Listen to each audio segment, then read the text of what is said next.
Welcome. Today is Tuesday, April 22nd, and welcome to our 52 weeks of scrapbooking. We are on week 16, and let's just give a couple minutes for everybody to join us. In the meantime, I will jump down to my desktop. I have lots to share today before we get into making our project recipe. So one thing before I do that, if you don't have the 52 weeks of project recipe books, you can go to my Scrapbook with Denise Facebook page, and the original project recipe will be there. So in the book, it's a denim revival. If you go to my Scrapbook with Denise Facebook group, it will be silver and gold. So I'm just gonna take a minute, just see, make sure everything's going fine. So thanks again for being here. If you're new, welcome. Make sure you like and subscribe. Again, join my Facebook with Denise scrapbook pages. That's where I post my completed pages with or without pictures, depending. Sometimes I don't like showing some personal pictures on Facebook or YouTube, but so I do that on my private groups. And if you are my customer, make sure you access my Scrapbook with Denise or my VIP group. Once you purchase from my website, you will receive a link for that. And I have other VIP project recipes, and we do the project guidebooks together on Thursday. So if you're interested in that, that's for my VIPs that purchase from me. So let's get started. I have a few things to show you. I want to talk about the frame punches. I want to talk about the corner rounder and make our page today. So let's just show what I have completed in the past. And I've used this project recipe a couple times. So this first one is going to be the original project recipe. And so if we look at this original, not quite, I did make some changes to this one.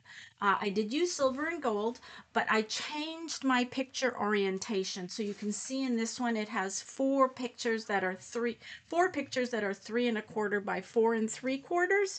And I changed them, and I have two that are 3.25 by 4.75, and then one larger one. And then you can see the correct. The right hand side is matches that. And we're going to talk about how you can make these corners. And this one was made with the damask, which is this one, flourish uh, frame punch, which is still available. So the second one I want to show you is, and I'll just get that one over. And this punch is no longer available. And this is using frost. And this one here, you can see again, my pictures all go horizontally, not vertically. It seems like I have way more horizontal than vertical pictures. So I did change this one also, but I do have the four pictures. I do have it double matted. And just wanted to check something back in the other one. That's not important. This one is not quite. You can kind of see this was with the snowflake frame punch, which is no longer available. But again, you can see different frame punch, changing up the project recipe to make it what you need it to be. So what I wanted to do before we got any further was to talk about the frame punches and what's the difference between those and the regular punch. Right, so the frame punches still have the two black lines on the front, but they also have a silver line across the side here. If you can see that, see the line. So that's how we make our frames. Now, with these frame punches, you can still make a border, and this is using the geometric, right? Or you can make some frames. And we're going to use that for a project recipe. So if you cut a 4x4 piece of paper, you will get this type of frame, and we're going to make some of those today, and that will hold a 2x2 picture. Now, if you have to use even numbers. So this was a 4x6 piece of paper, and this was a 6x8 piece of paper. which will make a frame that can house a 4x6 photo.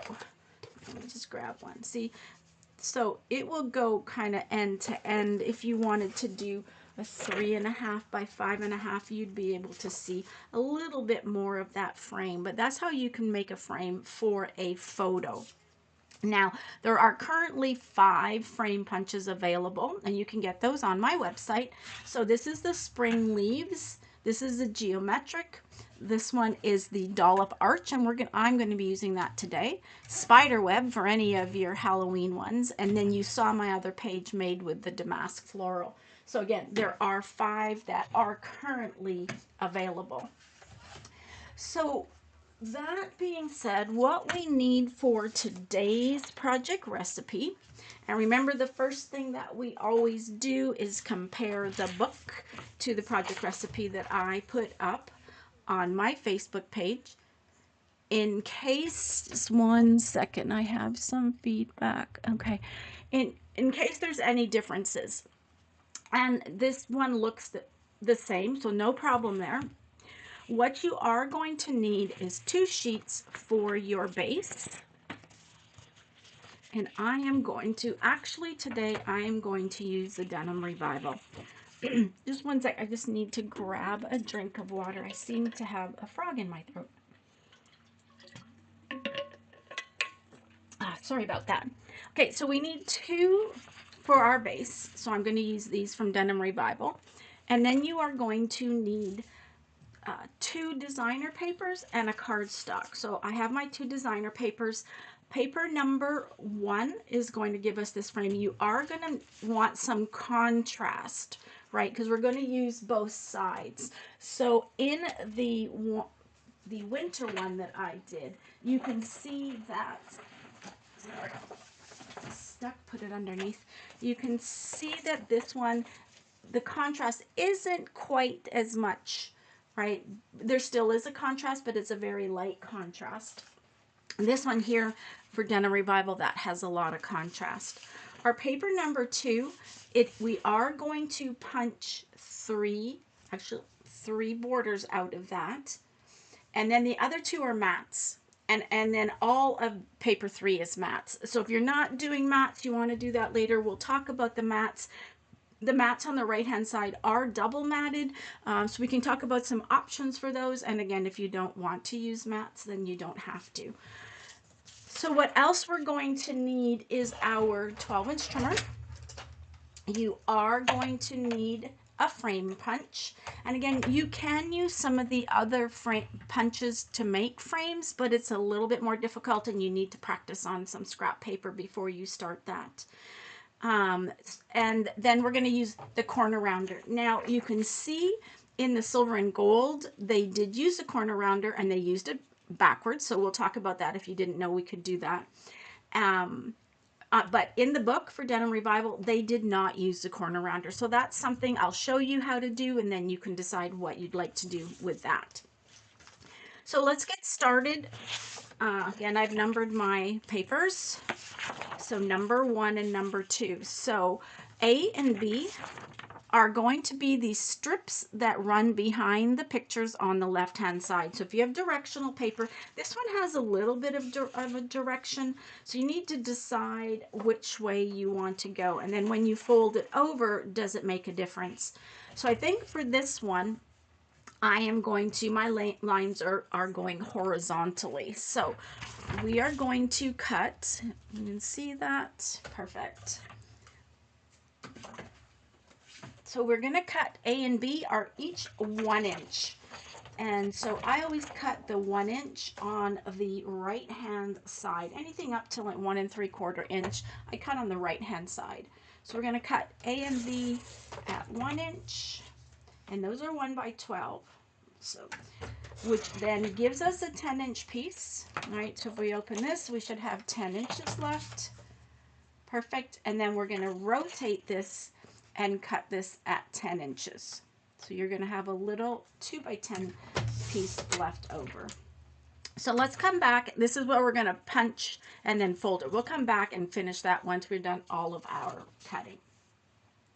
So for designer paper number 2. And again, in this one, the one that's in the project recipe from Silver and Gold, they use only 1 tonal paper and then 2 shimmer cardstocks. Whereas in here for Denim Revival, they used all 3 are designer papers. So you can decide. The only one I think you really need some type of designer paper for is number 1. 2 and 3 are just your accents. So you kind of pick something that works for you. So going back to designer paper number 2, which I'm going to be just using this dark blue side, we are going to be cutting 3 4x4s. And this is going to be punched after, so we'll put these in our punch pile. So we have 1, 2, 3. So that will go with this larger 10 by 10, and we will punch those once we finish with the 12-inch trimmer. We are then going to cut 2 6.5 by 4.5. So again, if you're not using mats, you don't need to cut these at this time. We can also look at what is in the mat pack, because there are 6.5 by 4.5 inch mats in this package that you could possibly use instead of cutting the mats. I'm going to cut it just so that we follow the project recipe. We will have this one 2-inch piece not quite left over. We're going to rotate this one and cut this at 4.5. So this will be a 6.5 by 4.5 inch mat, as well as this one. So those are pieces G and H. So the last one again is all mats. You can use something from the mat pack or cut these up later, but I will cut them so we can finish this project recipe. So 4x6, 4x6 for I and J, and then K, L, M, and N are the ones that go on the left-hand side. So again, you noticed in one of mine, I left one bigger. So again, if you don't want to cut these, you don't have to right now. So I've cut the mats now for the right-hand side. I might not cut this one right now to see what my pictures are going to be, and I haven't printed them yet. So this piece, I'm not going to cut at this time. So we do need the trimmer in a few minutes, but what we're going to do is we are going to punch first. So let's bring out the 3 4x4s and the 10 by 10 and the frame punch that you are going to use. And I'm going to bring in one of my 13-inch mats just so that it helps me clean up my desk a little better. So the way that this works, let's cut our 4x4s first. A 4x4 piece of paper, well, first if I opened it, will fit between both of the lines. You can kind of see this one on this side. Here we are. So this will cut right in. So you're going to line up your 4x4 piece between the 2 silver lines. So we're not using the black lines at the front, right? The frame punch, we're using these silver lines on the side. So we'll punch that once. We'll then rotate it, and we're going to do that on all 4 sides, is we're going to line it up to that silver. And then you'll have this little piece that will come out, this little square from the side. And you can keep those if you want for another project or an accent. So just line that up. And then you will have 4 of these little 1-inch squares. So that's one. So let's cut 2 more of those again, lining them up between the silver, rotating it. They won't fall off until you punch 2 of your corners, right? So you have time to punch all of those before you're going to lose that. There's that one. This one's still stuck in here. The rest of these I will get rid of. And then we'll cut 1 more 4x4. So lining it up again.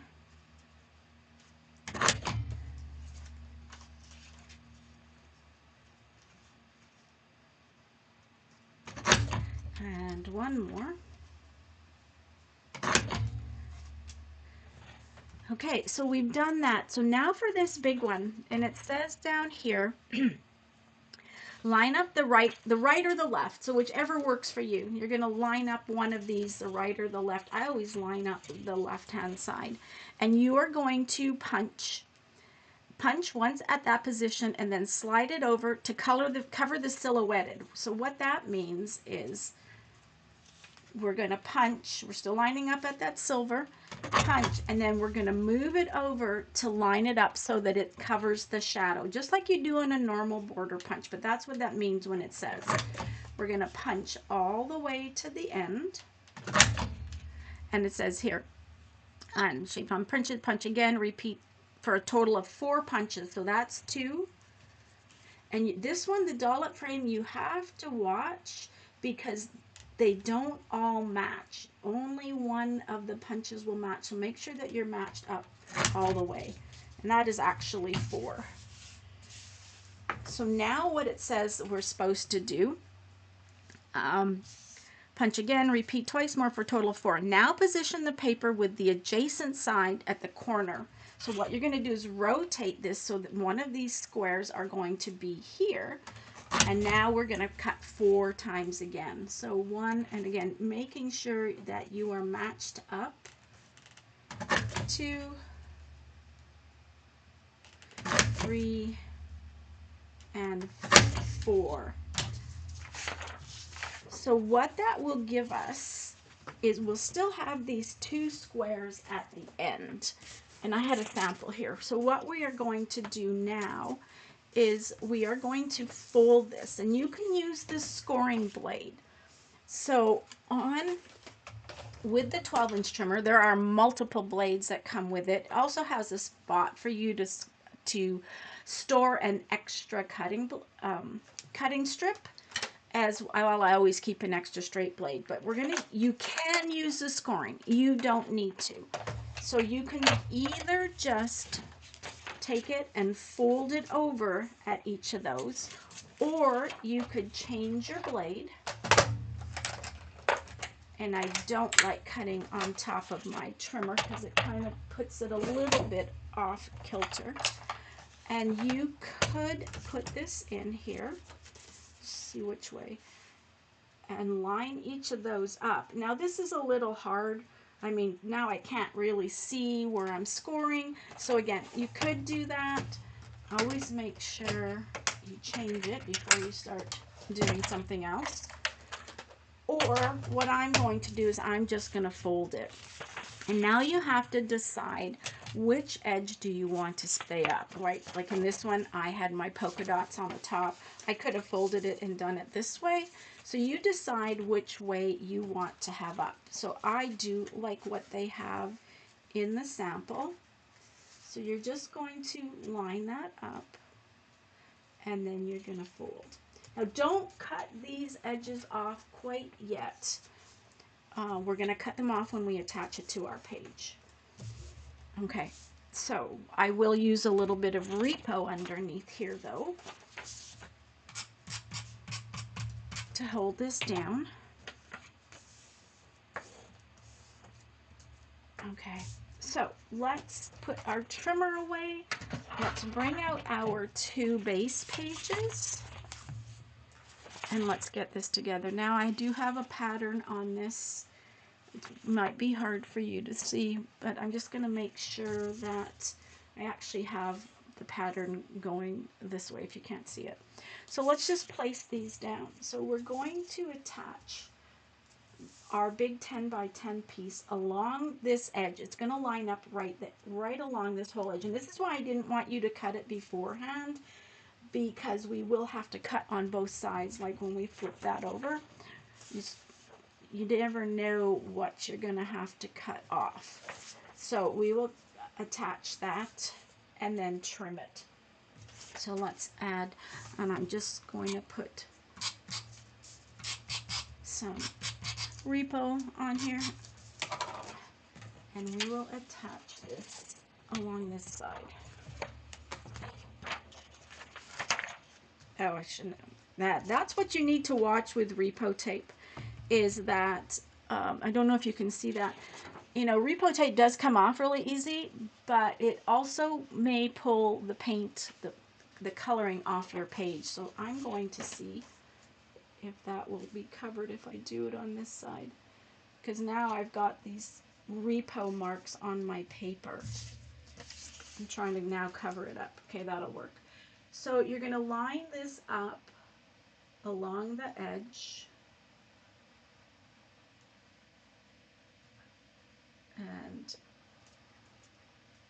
just take your time to do it. Because now I'm not quite right because well, this one will be at the top. This one I'm going to have a little bit extra at the bottom. Let me see if I can pull it down without pulling off any more color in my paper. So yeah, you really have to watch repo. Yes, it does come off, but it does pull the color off of some pattern paper. Okay, and I'm going to come back after and add some more repo under here. So next, we can get our scissors, and you can either use your regular scissors or your micro tip scissors. Either ones will work, and we're going to turn it over, and you're going to cut off this piece. You could use your trimmer for this, but it's close. Always turn it upside down because then you can see where you need to trim. And this, again, why I said I didn't want to trim this beforehand, so you can see exactly what you need to trim off. Okay, so that is our right hand side. And now I can get my second 13-inch mat.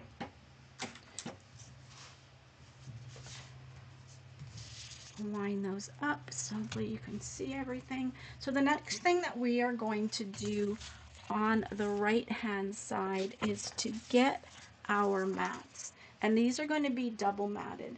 And this was one reason I guess I should have said that why we're going to use repo, because this is kind of going to go underneath just a little bit, and then we'll put our other one and then double mat. So that is the right hand side. Now the left hand side, we have those two 1-inch pieces. And this is going to be, I'm just seeing if it tells us where to put them, because this does have to be kind of measured properly to have it in the right position. Right, if your pictures are going to be going down here, this is at 2 inches is the middle. And this one is at 6 inches is the middle. This way, if you're having the pictures that are 3 1/4 by 4 3/4 that shows in the layout, that's where you'll need to have them in the middle. And then we have our 3 designs.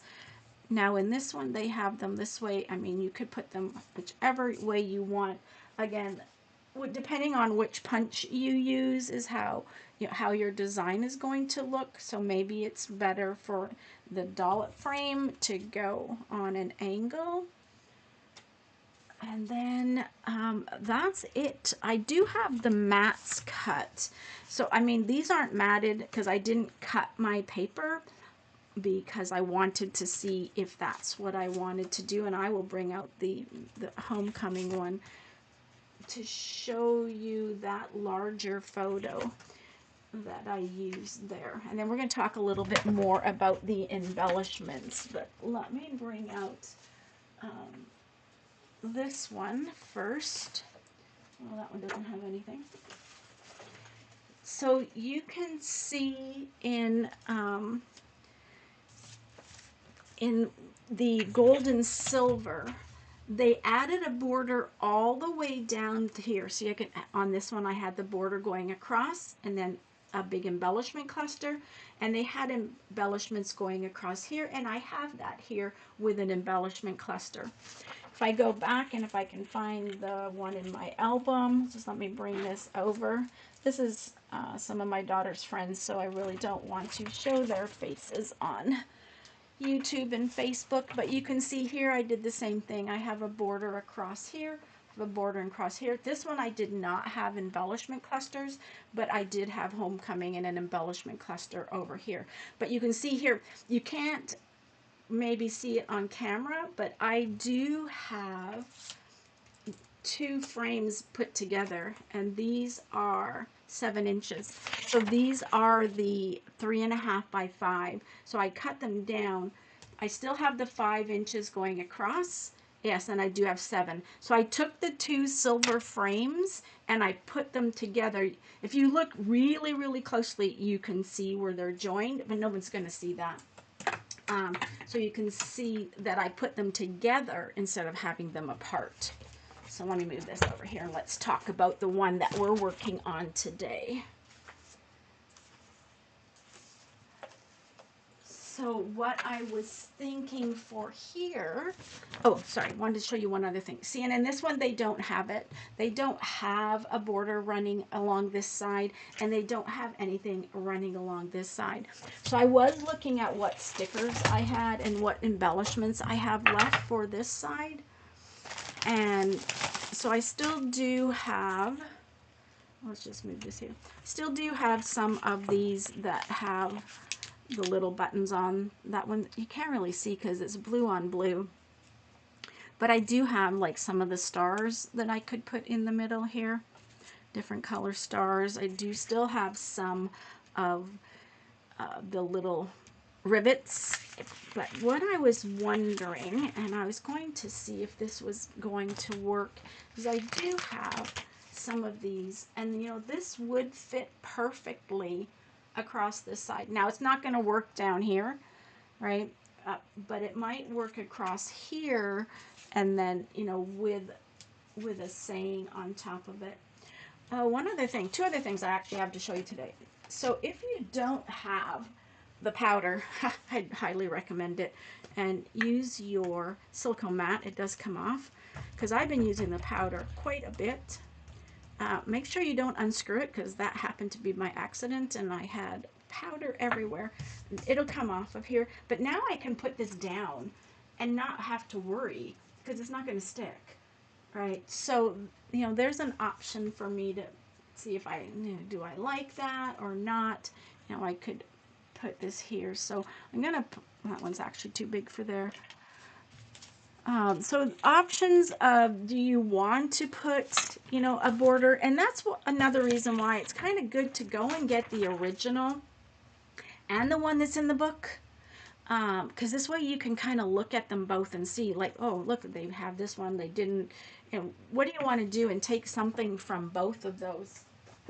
If you go to my Facebook with Denise and you download those, or you are one of my VIP customers and are having the monthly project recipes, or actually bi-weekly, you can always then come back and put those in your creative motivation and put those in the project recipe section. Just print them out. They're not going to be on the nice glossy paper, but take these, print them out, make your notes, and put them in here. Right, you could even number these ones. That, you know, this is project recipe 16 of the 52 weeks of scrapbooking. So if you ever want to go back and watch the video, you can do that also. So if you don't have this, I actually think the creative motivation one that came with all the inserts is sold out, but I think the albums, the binders are still available. And I mean, I have project recipes on my VIP group back to 2021, so you can always go and print those. So the last thing I wanted to show you was how in this one and in the one that's in my book, I actually did the picture. You can see I corner rounded, and it's a backwards corner round, so I'm going to show you that one. I did the picture and the first mat, but I did not do the last mat. So the way to do that, if you didn't know, and I have a scrap piece of paper here, which now I have lost, get your corner rounder. It has to be one of the new ones. I mean, I have lots of the old Creative Memories corner rounders, so it's not the old ones. It will have to be one of the new Creative Memories ones. And I just need to, well, I'll use this paper. Not really, don't want to use, I don't have a lot of denim revival left, so I'm trying not to use it all. And I did, here we go. So you normally know you put the corner rounder in and you get your rounded corner, right?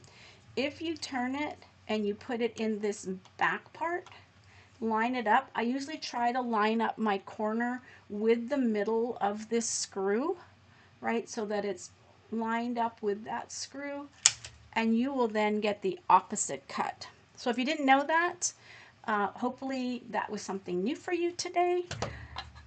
And I think that's it. So you've seen 3 different ways that I have created this project recipe with 3 different paper packs. So I've used it a lot in the past. I kind of like this.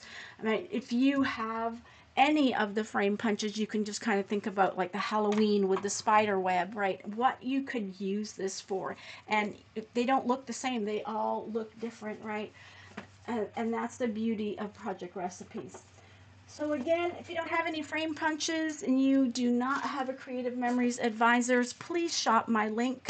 I would be very grateful for you to do that and become my customer. I will then add you to my VIP group if you're not there already. And happy scrapping, and we'll see you again next week for Project Recipe 17. So see you then. Happy scrapping. See you again soon. Bye for now.